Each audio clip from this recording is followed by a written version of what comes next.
Greetings friends, today we're going to talk about a very interesting topic. Why won't there be any real brands in GTA 6? No cars, no clothing, no restaurants, nothing. And it's not because Rockstar can't make a deal or don't have the money.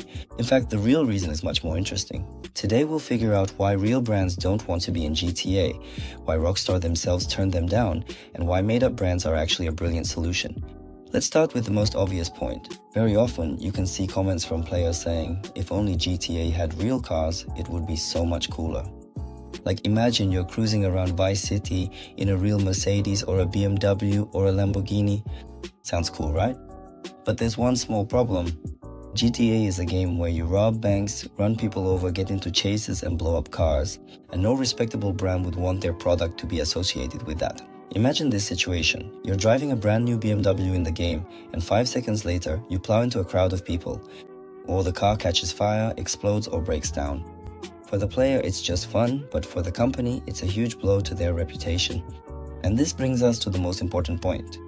Brands don't just sell cars, they sell an image. They sell a sense of reliability, status, and quality. And GTA completely destroys that image. Now imagine an even more absurd situation. Let's say the game features different cars, BMW, Audi, Mercedes. And suddenly players notice that the Audi is faster, the Mercedes handles better, and for example, the BMW often breaks down, even if it's just about game balance. People will start discussing this, and in players' minds, an association will begin to form. BMW is unreliable, and for the brand, that's a disaster. That's exactly why car manufacturers demand strict control over how their cars are portrayed in games, and this is where the nightmare begins for developers. Any brand license means huge costs, restrictions, and tons of approvals. You can't just take a car and add it, you have to get the design, behavior, damage, and sound approved. And most importantly, you won't be able to do whatever you want with it. But GTA is a game about freedom, complete freedom, and Rockstar simply isn't willing to limit that. But there's another reason, and it might be even more important. Licenses are temporary things. When you buy the right to use a brand, you buy it for a certain period of time. After some time, the license expires and you simply no longer have the right to sell that game. That's exactly why many racing games disappear from stores after a few years, simply because the car licenses have expired. Now imagine GTA, a game that's sold for 10 years, 15 years, or sometimes even longer. Rockstar simply can't afford to depend on brands. It's just too risky. And this is where things get really interesting. Instead of paying millions for licenses, Rockstar came up with a brilliant solution. They simply started creating their own brands, completely fictional but still highly recognizable.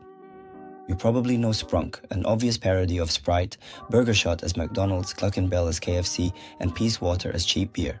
And there are dozens of such examples. But the coolest thing is that these aren't just copies, they're satire. GTA has always been more than just a game. It's a parody of the real world, and brands are a huge part of that parody. Rockstar doesn't just add analogs, they mock consumer culture. They show how people worship brands, how advertising influences thinking, how corporations control behavior, and they do it through humor. Sometimes it's harsh, sometimes absurd, but always spot on. And here's an important point. If the game had real brands, this wouldn't be possible. You can't make fun of Coca-Cola if you have a contract with Coca-Cola. You can't joke about McDonald's if they're paying you. But Rockstar wants to say whatever they think without restrictions. And that gives them incredible advantages. They have complete control over their world. They can invent new brands, make them funny, absurd, or even dark, and still create a sense of reality. Paradoxically, but it's true, fictional brands make the world of GTA feel more alive. Now let's talk about GTA 6. Judging by the leaks, trailers, and available information, Rockstar has taken things even further. There are more brands now, they are more detailed, and most importantly, they are more deeply integrated into the world. GTA 6 will feature an iPhone equivalent, iFruit, a parody of Apple Pay, news channels similar to Fox News, social networks, analogs of TikTok and Instagram, and even websites and apps within the game. These aren't just decorations, it's a fully fledged ecosystem. And this is where it becomes clear. Rockstar aren't just making a game, they're creating an alternate reality where everything looks familiar, but just a bit off. That's exactly where the magic of GTA lies. Now let's get back to the cars, because there's an interesting twist here as well. If before the cars in GTA looked like caricatures, now they're almost exact replicas of real ones. And the question arises, how do they manage to do that? There are two theories. The first and most logical, Rockstar simply realized they could make cars look as similar as possible, but change the name and logo. and technically it's no longer the brand, which means there are no problems. The second theory is more interesting. Maybe the car companies themselves don't mind because it's free advertising. Players see a car in the game, fall in love with it, remember its design, and then recognize it in real life. And it works. We already live in a world where people fall in love with cars not because of movies but because of video games. And GTA is one of the main reasons for that. In the end, it turns out to be the perfect scheme. Rockstar doesn't pay for licenses, isn't restricted by rules, and does whatever they want. Players get cool cars, recognizable brands, and atmosphere, while real companies still get attention. And finally, let's answer the main question. Will real brands ever appear in GTA? The answer is no, never, because it goes against the very idea of the game. GTA is about freedom, freedom of action, freedom of creativity, freedom to satirize reality. And as soon as real brands appear, that freedom disappears. And honestly, the fictional brands are one of GTA's best features.